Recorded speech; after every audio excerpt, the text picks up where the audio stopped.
അപ്പോൾ നമ്മളിന്ന് വാഴ എങ്ങനെയാണ് കറക്റ്റായിട്ട് നടണമെന്ന് കാണിച്ചു തരാം കേട്ടോ. അപ്പോൾ ഇങ്ങനെ വാഴ വെച്ചാൽ മാത്രമേ വാഴ നല്ലപോലെ വളരുള്ളൂ. അപ്പോൾ ഇനി വർത്താനമില്ല, നേരെ നമുക്ക് വീഡിയോയ്ക്ക് കിടക്കാം.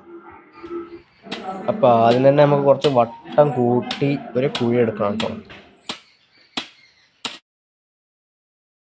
അപ്പോൾ എന്തായാലും നമ്മൾ കുറച്ച് വട്ടം കൂട്ടി കുഴി എടുക്കേണ്ടത്. എന്താണെന്ന് വെച്ചാൽ നമുക്ക് ഒരുപാട് വളമൊക്കെ ഇട്ട് കൊടുക്കേണ്ടതാണ്. അതിന് വേണ്ടിയിട്ടാണ് നമ്മൾ ഇത്രയും വട്ടം കൂട്ടിയ കുഴി എടുക്കുന്നത് കേട്ടോ.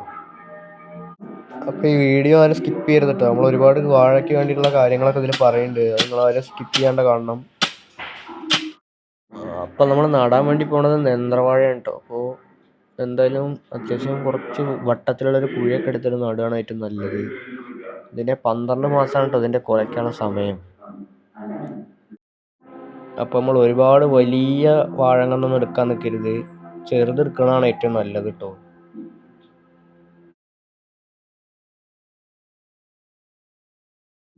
അപ്പോൾ നമ്മുടെ കുഴി ഇവിടെ ആയിട്ടുണ്ട്. ഇനി നമുക്ക് എന്തായാലും പോയിട്ട് വാഴങ്ങന്ന് എടുത്തിട്ട് വരാം. അപ്പോൾ നമ്മുടെ കുഴി ഇതാ കണ്ടോളി.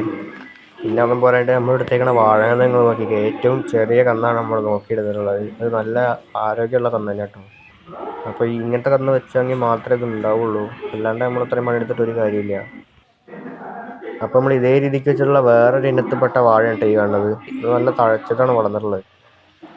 അപ്പോൾ നമ്മളിനി ഇതിലേക്ക് ഇട്ട് കൊടുക്കണ കുമ്മായപ്പൊടി കേട്ടോ. അപ്പോൾ ഇത് ഇട്ട് കൊടുക്കേണ്ടത് അത്യാവശ്യമാണ്. അപ്പോൾ നമുക്ക് എന്തായാലും കുറച്ച് കുമ്മായപ്പൊടി ഇട്ട് കൊടുക്കാം.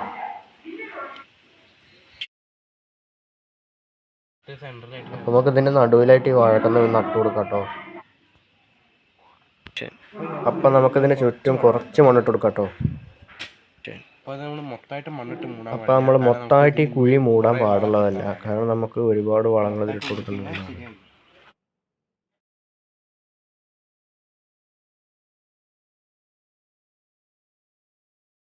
നമ്മളിപ്പോൾ ഇതുവരെയായിട്ട് മണ്ണിടുന്നുള്ളൂ, കാരണം ഇനിയും ഇതിൽ വളരാണ്ട്. പക്ഷേ എൻ്റെ ഇപ്പോൾ ആകെ ചാര മാത്രമേ ഉള്ളൂ വളം.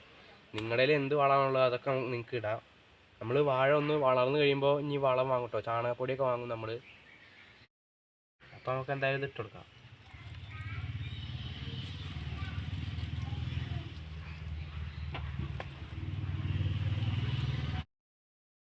ഇതിൻ്റെ മേലെ ഒരു ലെയറും കൂടി മണ്ണിട്ട് കൊടുക്കണം കേട്ടോ.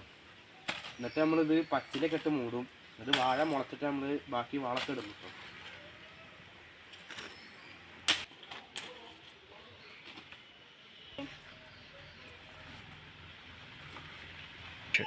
അപ്പോൾ ഇത്ര കിട്ടോ. ഇനി ഇതൊരു 13 മാസം കഴിഞ്ഞാൽ കുലയ്ക്കും.